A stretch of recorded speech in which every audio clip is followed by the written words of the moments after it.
क्या हाल चाल है सीए फाउंडेशन वाले प्यारे बच्चों। शुरू करते हैं आज का सेशन। दोस्तों सीए फाउंडेशन की मैराथन में हम कॉन्सेप्ट की मैराथन और प्रैक्टिकल की मैराथन दोनों अलग अलग लेने वाले हैं। ये ध्यान रखना कि जिस कॉन्सेप्ट की मैराथन में जहाँ ज़रूरत होगी वहाँ मैं प्रैक्टिकल पूरा एक्सप्लेन करूँगा। ये बहुत फास्ट ट्रैक है। आपको जनवरी अटेम्प्ट में जितने भी कॉन्सेप्चुअल इश्यूज़ हैं वो सब इसमें क्लियर होंगे। फिर आपको लूपिंग मेथड से बार बार रिवीजन करना है, वो उसके लिए सेशन अलग से होंगे। तो बने रहिए साथ में। आप चाहो तो 2x पर इसको देख सकते हो, कोई इशू नहीं है। आज हम जो टॉपिक कवर करने वाले हैं ना दोस्तों, उसका नाम है रिडम्पशन ऑफ प्रेफरेंस शेयर। नाम से समझो, कंपनी ने पहले से प्रेफरेंस शेयर इशू कर रखे हैं। मतलब वो उसकी बैलेंस शीट में, कैपिटल में, लाइबिलिटी साइड ऑलरेडी दिखाई दे रहे हैं। और ये जो प्रेफरेंस शेयर हैं भाई, ये क्रेडिट बैलेंस लिए हुए हैं बुक्स में। क्रेडिट बैलेंस है क्योंकि लाइबिलिटी है, कैपिटल है। अब इनका हमें रिडम्पशन करना है। रिडम्पशन का मतलब क्या है भाई? इनके जो शेयर होल्डर्स हैं उनको पैसे लौटा कर उनको रवाना करना है कंपनी से। मतलब कंपनी अपने ऑब्लिगेशन को ख़त्म करेगी, इतना सा इसका काम है। लेकिन जितना आसान ये लग रहा है ना, उतना आसान तो नहीं है। बहुत लीगल मैटर्स हैं जिनको हमें रिजॉल्व करना पड़ेगा। क्योंकि देखो, अगर मैं बच्चे को क्या लगता है कि सर फॉर एग्जांपल जैसे इशू की एंट्री बनती है बैंक अकाउंट डेबिट, है ना, इशू की एंट्री बनती है bank account debit to preference share capital. जब इशू किए होंगे तब ये एंट्री बनाई होगी, मान लो पार पर इशू किए होंगे। अब सर इनको रीपेमेंट कर रहे हैं तो नॉर्मली ये एंट्री बननी चाहिए preference share capital to bank, और ख़त्म हो जाना चाहिए। जैसे कोई नॉर्मल लाइबिलिटी चुकाते हैं। फॉर एग्जांपल तुमने राम से लोन लिया तो एंट्री क्या बनाओगे? Bank account debit to Ram. अब राम को लोन पे कर रहे हो तो क्या एंट्री बनी? Ram account debit to bank. तो सर सिमिलरली ये भी तो लाइबिलिटी है, तो इसको पे करने की एंट्री इतनी सिंपल होनी चाहिए, इतना झंझट क्यों? बेटा, यहाँ पर अब हमें लॉ को फॉलो करना पड़ेगा। कंपनी लॉ को फॉलो करके हमें पूरी अकाउंटिंग करनी है रिडम्पशन ऑफ प्रेफरेंस शेयर की। क्योंकि जब हम रिडम्पशन ऑफ प्रेफरेंस शेयर करेंगे ना, तो कंपनी का कैपिटल बेस कम होगा। बेटा क्या कम होगा? Capital base. तो उस कैपिटल बेस को हमें कैसे वापस जिंदा करना है, उसके बारे में हमें सोचना पड़ेगा। कंपनी का क्या कम होने वाला है बेटा? कैपिटल बेस कम होने वाला है। कैपिटल बेस कम होने वाला है, तो उस कैपिटल बेस को मेंटेन करने के लिए हमको पूरा काम करना पड़ेगा। समझ रहे हो आप लोग? पक्का? किसी को कोई दिक्कत तो नहीं है? चलिए तो शुरू करते हैं भाई हमारा session redemption of preference share. और अभी हम जिनका रिडम्पशन करेंगे वो fully paid up preference share होना चाहिए। ये पार्ट 1 है। पार्ट 2 अलग से मैं लेकर आऊँगा, उसमें हम partly paid up preference share, partly called up preference share, partly called up but not paid up, मतलब तरह तरह की सिचुएशन हम बाद में करेंगे। ले देकर एक बात बोलूँ, प्रेफरेंस शेयर वो ही रिडीम हो सकते हैं जो फुल्ली पेड अप है। अगर वो पार्टली कॉल्ड अप है तो पहले उन्हें कॉल करके फुल्ली पेड अप बनाएंगे, तब रिडीम करेंगे। और अगर कोई कॉल नहीं दे रहा है तो उसको फोरफीट करके फिर बचे हुए को रिडीम करेंगे, लेकिन रिडीम उन्हीं को करेंगे जो फुल्ली पेड अप होगा। तो किसी भी कंडीशन से आपको बहुत घबराने की ज़रूरत नहीं है। तो ये ध्यान रखना, फुल्ली पेड अप शेयर का ही हम, जो फुल्ली पेड अप शेयर है, कौन से शेयर है बेटा? फुल्ली पेड अप शेयर है, हम उनका ही रिडम्पशन करेंगे, ये ध्यान रखना। चलो रिडम्पशन की मेथड पे आते हैं। सर ये रिडम्पशन की मेथड्स आखिर में है क्या? मतलब ये रिडम्पशन की मेथड क्या चीज़ होती है? देखो, मैंने सबसे पहले आपको क्या बोला कि जब हम रिडम्पशन करते हैं तो हमारा कैपिटल बेस कम होता है। तो आप ये मानो, ये जो मेथड है ना, ये हमारे कैपिटल बेस को वापस जिंदा करेंगी। ये उसी की मेथड है। तो इसी को हम रिडम्पशन की मेथड बोलते हैं। सर समझ में नहीं आया? देखो, आपकी प्रेफरेंस शेयर कैपिटल 500 करोड़ है। 500 करोड़ है, 500 करोड़ है। और आप 500 करोड़ की प्रेफरेंस शेयर कैपिटल का कंपनी रिडम्पशन कर रही है। तो बोलो, शेयर कैपिटल 500 करोड़ से कम होगी ना? 500 करोड़ से कम होगी ना? तो 500 करोड़ से वापस कैसे कैपिटल बेस को बढ़ाया जाए, उसकी मेथड्स ही रिडम्पशन की मेथड है। Getting my point? Getting my point? क्योंकि देखो, जिनको हम रिडम्पशन कर रहे हैं उन्हें तो हमें कैश देना है। तो कैश तो हम दे देंगे, उन्हें कैश ही देना है। लेकिन जो हमारा कैपिटल बेस कम हो रहा है रिडम्पशन के कारण, उसको वापस हम कैसे बढ़ा रहे हैं, वो मेथड हमें देखनी है। तो there are 3 combinations actually. A, B और सी जो है वो ए और बी का पार्टली पार्टली वाला पार्ट होता है। तो पहले हम ए देखते हैं। ए मेथड में हम by fresh issue of share, हम नए शेयर इशू करके रिडम्पशन ऑफ प्रेफरेंस शेयर करेंगे। तो सर ये तो गलत है ना? एक शेयर को आप रिडीम कर रहे हो, फिर आप नया शेयर इशू कर रहे हो। बेटा इसको ऐसे समझो कि कंपनी के पास जो शेयर थे वो 14% प्रेफरेंस शेयर थे। अब कंपनी इनको रिडीम कर रही है, तो इनको रिडीम करने के लिए जो कैपिटल बेस कम हो रहा है उसको बढ़ाने के लिए वो चाहे तो अपने नए इक्विटी शेयर इशू कर देगी, या चाहे तो वो 13% या उससे कम या उससे ज़्यादा वाले नए प्रेफरेंस शेयर इशू कर देगी। तो ले देकर हमें जो फ्रेश इशू ऑफ शेयर करना है वो कैपिटल बेस को बढ़ाने के लिए करना है, नॉट डिबेंचर। डिबेंचर का इशू हम कैपिटल बेस को बढ़ाने के लिए नहीं कर सकते हैं, ये ध्यान रखना।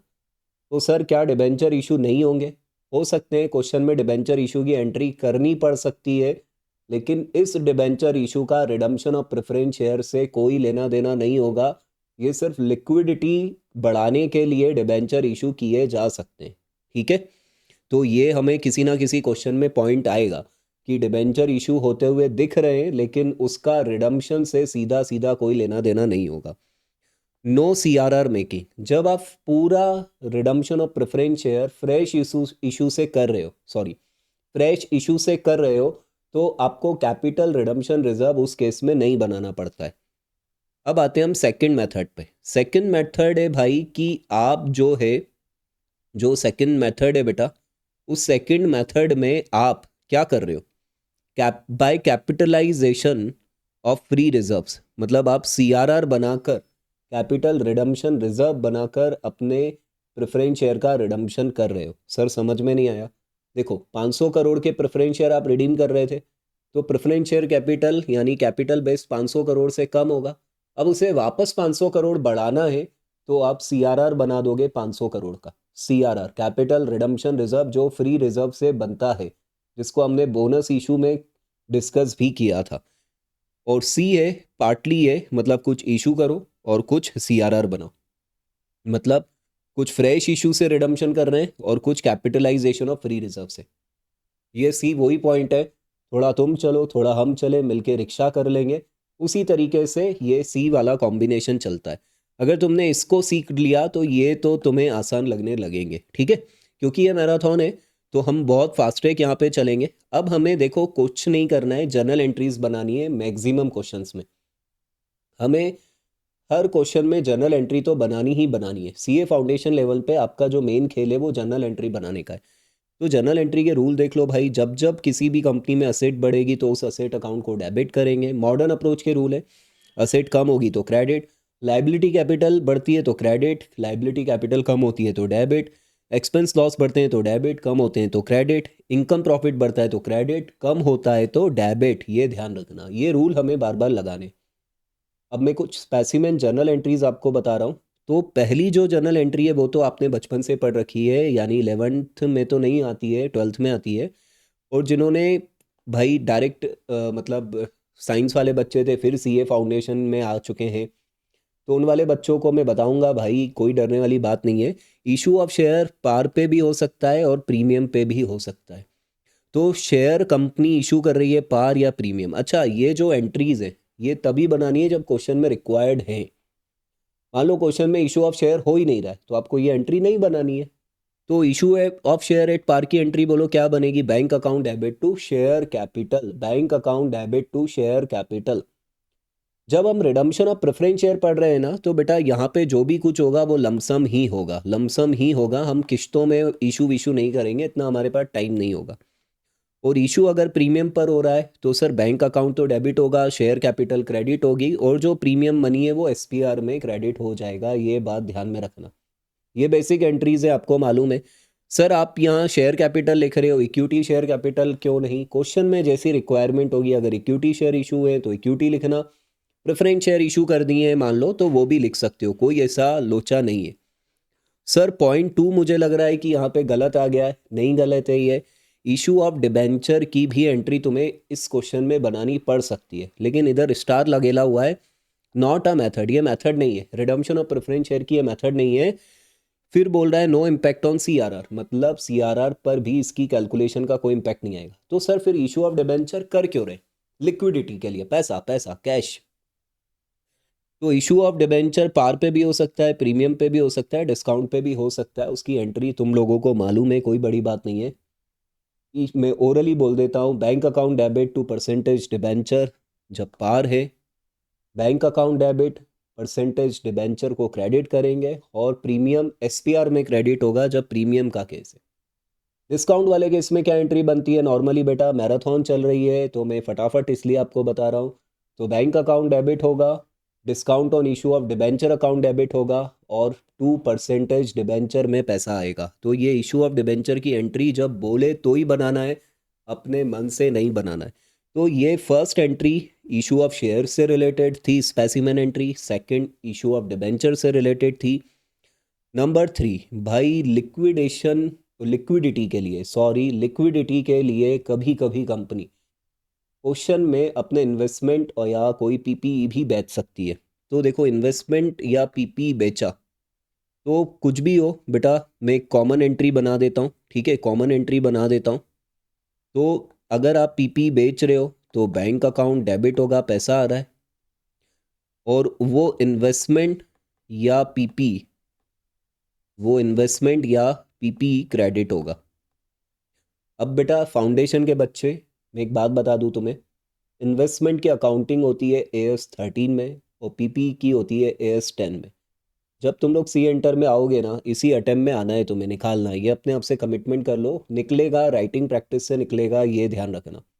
लॉ में बहुत राइटिंग प्रैक्टिस करो, अकाउंट्स का पेपर टफ नहीं होगा, लेंदी होगा, मॉक लगाओ। मैथ्स तुम अपने हिसाब से देख लो, मैं उसमें ज़्यादा नहीं बोलूँगा, मेरी खुद की लंका लगी हुई थी।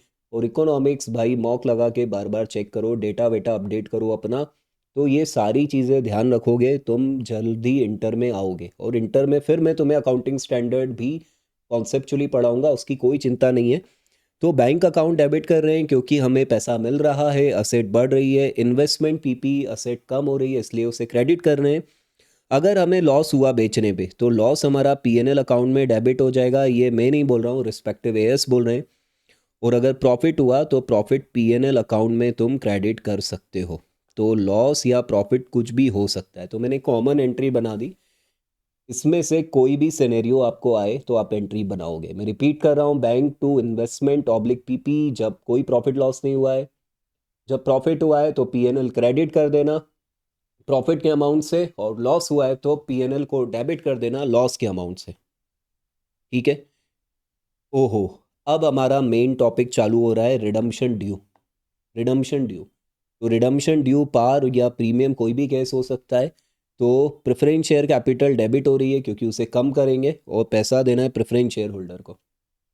तो कैपिटल कम हो रही है इसलिए डेबिट, और एक नई लाइबिलिटी बढ़ रही है इसलिए क्रेडिट। प्रेफरेंस शेयर होल्डर को पैसा देना है ना अब हमें, क्योंकि इनने शेयर रखे थे, ये मालिक थे, अब इनको पैसा देना है। प्रीमियम के केस में प्रेफरेंस शेयर कैपिटल डेबिट होगी, सेम कॉन्सेप्ट, और प्रेफरेंस शेयर होल्डर क्रेडिट होगा, सेम कॉन्सेप्ट। जो एक्स्ट्रा हम दे रहे हैं वो हमारा लॉस है, ये हमारा लॉस है जो हम प्रीमियम दे रहे हैं, है ना। जैसे मैं तुम्हें एक कॉन्सेप्ट बता देता हूँ, मान लो एक ही डिबेंचर है 100 का, एक ही डिबेंचर है, सॉरी प्रेफरेंस शेयर है 100 का, इसको रिडीम कर रहे हैं। तो प्रेफरेंस शेयर 100 और प्रेफरेंस शेयर होल्डर को देना है 100। लेकिन मैं बोल रहा हूँ 20% प्रीमियम पे रिडीम कर रहे हैं, तो यहाँ 100 आएगा, और प्रीमियम ऑन रिडम्पशन 20 हो जाएगा, दैट इज़ 20%। तो यहाँ प्रेफरेंस शेयर होल्डर को 120 देना है। ये एंट्री अब हम नंबर ऑफ शेयर जितने होंगे, जितने रिडीम कर रहे होंगे प्रेफरेंस शेयर, उसे मल्टीप्लाई कर देंगे, मैंने अभी सिंपली बता दिया। अब चाहे रिडम्पशन पार पे हो रहा हो या प्रीमियम पे, फाइनली एंट्री क्या बनेगी पेमेंट की, preference share holder account debit to bank. मान लो पार पे था तो यहाँ 100 आ जाएगा, तो मान लो प्रीमियम पे था तो यहाँ 120 आ जाएगा, जैसा हमने ऊपर डिस्कस किया। तो ये दो एंट्री मैं स्क्रीन पे आपको पूरी तरीके से दिखा रहा हूँ वापस।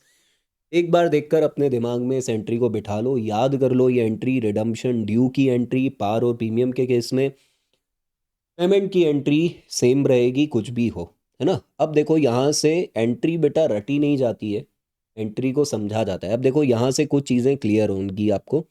ये देखो, प्रेफरेंस शेयर होल्डर अकाउंट यहाँ क्रेडिट हुआ, यहाँ क्रेडिट हुआ, यहाँ डेबिट होके मर गया।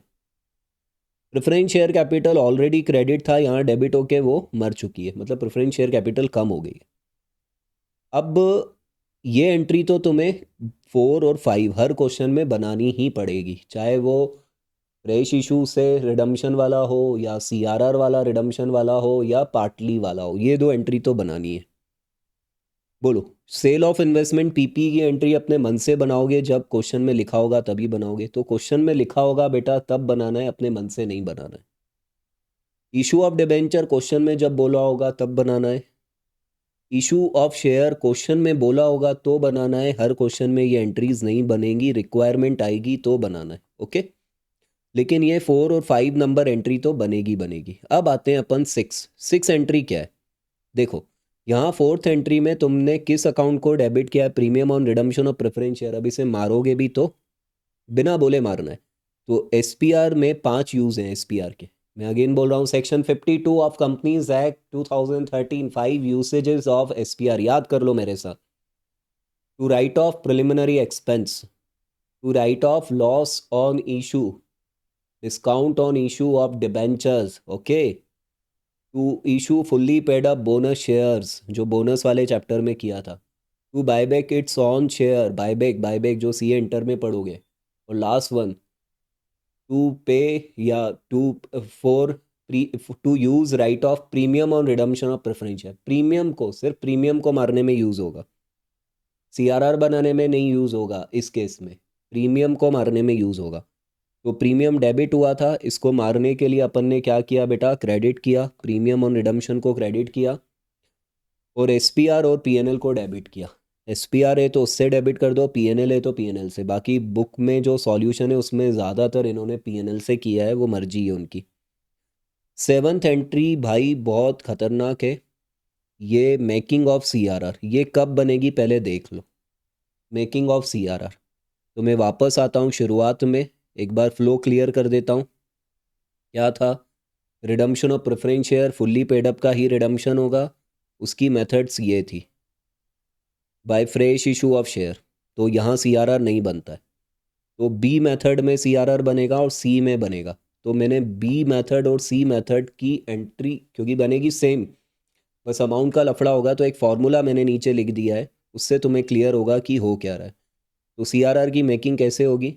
जनरल रिजर्व यूज़ करेंगे सीआरआर बनाने में, पीएनएल यूज़ करेंगे, अदर डिविजिबल प्रॉफिट यूज़ करेंगे। यहाँ चाहो तो एक चीज़ लिख लो, डू नॉट यूज़, है ना। यहाँ एक चीज़ लिख लो अच्छे से, जो आपका यूज़ नहीं होगा, डोंट, है ना, लिख ही देते हैं अपन यहाँ पे, एसपीआर यूज़ नहीं होगा। सर एसपीआर यूज़ तो होता है बेटा, एसपीआर का यूज़ है premium on redemption of preference share के लिए, सिर्फ रिडम्पशन ऑफ प्रेफरेंस शेयर के लिए नहीं है। Okay, getting my point. तो तुम जनरल रिजर्व यूज़ कर सकते हो, तुम पीएनएल यूज़ कर सकते हो, अदर डिविजिबल प्रॉफिट क्वेश्चन में समझ में आ जाएगा लैंग्वेज पढ़ के, जैसे इन्वेस्टमेंट अलाउंस रिजर्व वगैरह है, उसका जो पोर्शन डिविजिबल है वही, टू सीआरआर। अब ये सीआरआर बनेगा कितने का, इसका अमाउंट, तो ये फॉर्मूला बहुत काम का है। इस फॉर्मूले को मैं अभी समझा दूंगा। Number of preference share redeem into face value less number of share issue into face value if any, if any लिखा होना चाहिए। सर ये फॉर्मूला समझा दो, चलो फॉर्मूला समझा देता हूँ मैं आप लोगों को, ठीक है। क्या है ये फॉर्मूला? देख लो, देख लो एग्जाम्पल से इस फॉर्मूले को समझ लो, एग्जाम्पल से। भाई तुम्हें क्वेश्चन में 10,000 प्रेफरेंस शेयर है, ठीक है, 100 वाले, जो तुम रिडीम कर रहे हो, ठीक है, और कुछ भी नहीं बोला है क्वेश्चन में। तो तुम्हारा सीआरआर बेटा, तुम्हारा सीआरआर 10,000 इंटू 100, 10 लाख का बनेगा, क्योंकि कैपिटल बेस 10 लाख से कम हो रहा है। अगर क्वेश्चन साइलेंट है तो समझ रहे हो अच्छे से। ये हो गया तुम्हारा कौन सा केस? केस बी, जिसमें तुम सीआरआर पूरा बनाओगे। 10 लाख के प्रेफरेंस शेयर इंटू 100 तुम रिडीम कर रहे हो, और क्वेश्चन में साफ साफ लिखा है कि न्यू इशू लेकर आ रहे हो तुम 1 लाख के equity share, 1 lakh equity share 10 each. अब तुम पार पे करो या प्रीमियम पे करो, 1 लाख इंटू 10, 1 लाख इंटू 10, भले तुम प्रीमियम पे भी करोगे ना तो 1 लाख इंटू 10 ही देखा जाएगा, और 1 लाख इंटू 10 10 लाख हो रहा है। अब बताओ इस केस में तुम्हारा सीआरआर कितना बनेगा? सीआरआर कितना बनेगा? ज़ीरो। क्यों? क्योंकि ये केस ए हो गया है, मेथड ए हो गया है, जिसमें तुम्हारा 10,000 इंटू 100, 10 लाख से कैपिटल बेस कम हो रहा था, और 10 लाख से वापस फ्रेश इशू होके तुम्हारा कैपिटल बेस बढ़ गया है। लेकिन अगर इसी क्वेश्चन में मैं थोड़ा चेंज कर दूं, इसी क्वेश्चन में चेंज कर दूं, मैं बोल दूं कि भाई सिर्फ 30,000 इक्विटी शेयर इशू हो रहे हैं, तो अब क्या होगा? तो अब आपको फॉर्मूला लगाना पड़ेगा सीआरआर का अमाउंट लगाने के लिए। क्या फॉर्मूला है? Number of share, preference share redeemed, तो 10,000 इंटू फेस वैल्यू लेना, भले रिडम्शन पार पे हो या प्रीमियम पे हो, तो कितना हुआ ये? 10 lakh, less number of share issued 30 into face value, चाहे इशू पार या प्रीमियम किसी पर भी हो, तो कितना होगा ये? 3 लाख। तो 10 लाख में से 3 लाख गया, तो सीआरआर आपका कितना बनेगा दोस्तों? सीआरआर आपको बनाना पड़ेगा 7 लाख का। कितने का बनाना पड़ेगा? 7 लाख का सीआरआर बनाना पड़ेगा। Getting my point, getting my point. तो मैराथन है भाई, तो इसलिए थोड़ा जल्दी मुझे कराना पड़ेगा। आओ एक प्रैक्टिकल क्वेश्चन पे आते हैं। इस क्वेश्चन को अच्छे से रीड कर लो आप, थोड़ा सा मैं आपको टाइम दे रहा हूँ खुद से रीड करने का, फिर मैं रीड करूँगा इसको। आप लोग रीड कीजिए क्वेश्चन को ढंग से।